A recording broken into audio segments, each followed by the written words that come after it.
Today we are at Matanu Mud. We tried to organize a camp for the past 4 days at Bhagwati Clinic here in Matanu Mud. It's a rural place near Pakistan border in Kutch. We have Dr. Ashok Patel here as well, who helped us for the past 4 days to organize the clinic. Ashok Patel, તમે કહેજો કે કેવું છે experience હતો આ clinic 4 દિવસ માટે?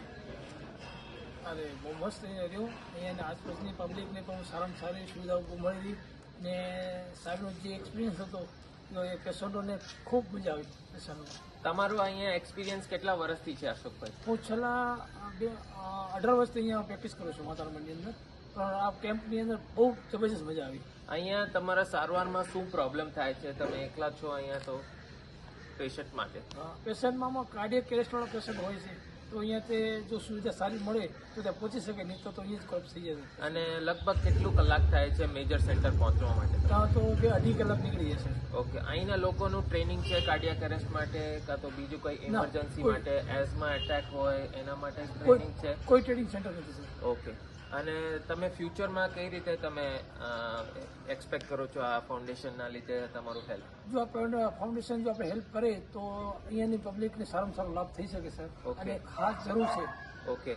અને આ ફાઉન્ડેશન થ્રુ અને તમારા લોકલ સપોર્ટ થ્રુ શું તમને સુવિધા જોઈએ છે? એક સ્ટ્રક્ચર હોસ્પિટલ ક્લિનિક જેવું જોઈએ છે કે ટ્રેનિંગ માટે તમારે હેલ્પ જોઈએ છે કે બંને જોશે તમને? અહીંયા શરૂઆતના બેચનું જો ટ્રેનિંગ સેન્ટર હોય અહીંયા, ઓકે, તો અહીંયા પેશન્ટને અહીંયા આપણે સ્ટે કરી અને આપણે અહીંયા ભુજ પહોંચાડી શકીએ પેશન્ટને આપણે. ઓકે. ઓકે. એ ટાઈપનું સેન્ટર હોય તો ચાલી શકે છે. ઓકે. અને પછી ફ્યુચરમાં તમારે અહીંયાના લોકોનું શું ઈચ્છા છે? અહીંયા મોટો હોસ્પિટલની ઈચ્છા હોય, કાં તો અહીંયા નાની ક્લિનિક રાખીને પછી ભુજનું ટ્રાન્સફરનું ઈચ્છા હોય તમારે? મોટી હોસ્પિટલનું તો હજી સમય લાગે, પણ હમણાં શરૂઆતના બેચમાં નાનું ક્લિનિક હોય અહીંયા તો પેશન્ટને અહીંયા એડમિટ કરી અહીંયા અને પછી અહીંયાની સુવિધા પ્રાથમિક સારવાર મળી જાય પછી આપણે રિફર કરી શકીએ ભુજ. ઓકે. તો પેશન્ટને બેટર રહેશે. અહીંયા બધા જે ડોક્ટર પ્રેક્ટિસ કરે છે તમારા અંદાજમાં 100 કિલોમીટરની રેડિયસ છે, બધાનું કેવું એક્સપિરિયન્સ છે? જે પ્રાઇમરી કેરનું એક્સપિરિયન્સ છે મોસ્ટલી, કે બધા ઇમરજન્સીસ હેન્ડલ કરવામાં કેપેબલ છે? બધા તો ઇમરજન્સી કરવા માટે તૈયાર નથી, પણ પ્રાથમિક સારવાર મળી જાય ઓકે પહોંચાડે એ ટાઈપનું ચાલે. એવું છે. કાલે આપણું જે કાર્ડિયક અરેસ્ટનું પેશન્ટ હતું અહીંયા માતાનું માટે, જે અનફોર્ચ્યુનેટલી એક્સપાયર થઈ ગયું, એનું કાંઈક એક્સપિરિયન્સ માટે તમે કહી શકો? એક્સપિરિયન્સ માટે સર એવું છે કે જો અહીંયા જો પેશન્ટ જો આપણી પાસે આ સડનલી કાર્ડિયક અરેસ્ટ થયું તો અહીંયા સુવિધા હોત તો હું સમજી છું કે બચી શકે પેશન્ટ આપણે. ઓકે. અહીંયા પૂરેપૂરી સુવિધા ન મળી શકે, ઓક્સિજન ન મળી શકે હોય, એને જે અવેલેબલ ઇન્જેક્શન હોય એ નહોતા અવેલેબલ. અને એના માટે ટ્રેનિંગ પણ તમે ટ્રેનિંગ, ખાસ ટ્રેનિંગની ખાસ જરૂર છે. અને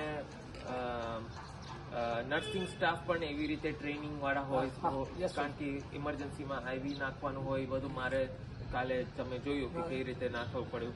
ઓકે, સારું. Thank you.